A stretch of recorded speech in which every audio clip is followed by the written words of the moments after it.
The working of the Spirit in the wakeful state. Evidence, reasons. It is intended for you to receive my word in the wakeful state, for this gives you the evidence of my working in you through the Spirit. You should compose yourselves in prayer and enter into heartfelt contact with me by excluding the world from your thoughts. You should completely hand yourselves over to me and listen within to my voice. Then it will speak to you gently and subtly, depending on your maturity of soul. It will be either audibly or mentally, yet always coming forth from me and not from you. In this prepared state you are incapable of achieving the kind of mental work which corresponds to the content of my proclamations. You are in the state of a listener and not of a speaker. And if you want to clarify the difference, the listener can remain passive whereas the speaker needs to be active. Depending on his state of maturity, his spiritual ear is developed such that he can understand my incoming word although it sounds extremely gently in his heart.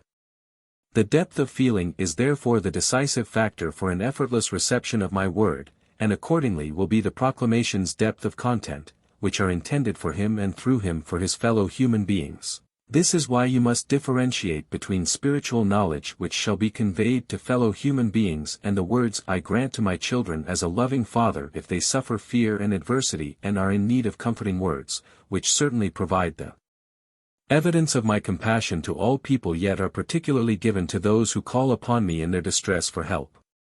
I will always answer those who want to hear me and speak to them through the Spirit, as I have promised you.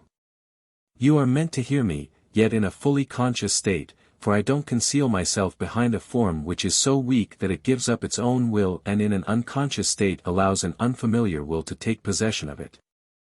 I constantly caution you strongly against the results of spiritual beings which manifest themselves in this way, which instantly seize a weak will with their thoughts and then try to transfer these to people. But I also caution you against preventing the obvious working of the Spirit or to deny my working in a person who clearly and in an aware state receives revelations from above. And I want to give you a reliable characteristic of my working which you can always use to make the test. My words, which I spoke to people on earth, will be explained such that they can be logically substantiated to every scholar, every person having become academically knowledgeable, and these reasons will never contradict themselves, because it is my word, which always remains the same and its meaning testifies to profound wisdom. Anyone who has truly penetrated this word of mine will hear me myself speaking, thus recognize my presence, if he reads my word or it is audibly conveyed to him. And this feeling of hearing me myself speaking is the most certain guarantee for my working and is intended to dispel the person's every doubt. For I approach people in the word, I myself am the word, and those who believe in me and want to be my own will hear me. My word will affect them like a loving father's voice which is obeyed by a child and therefore is also loved by the Father and will be endowed with his gift of grace as often as it wants to receive it.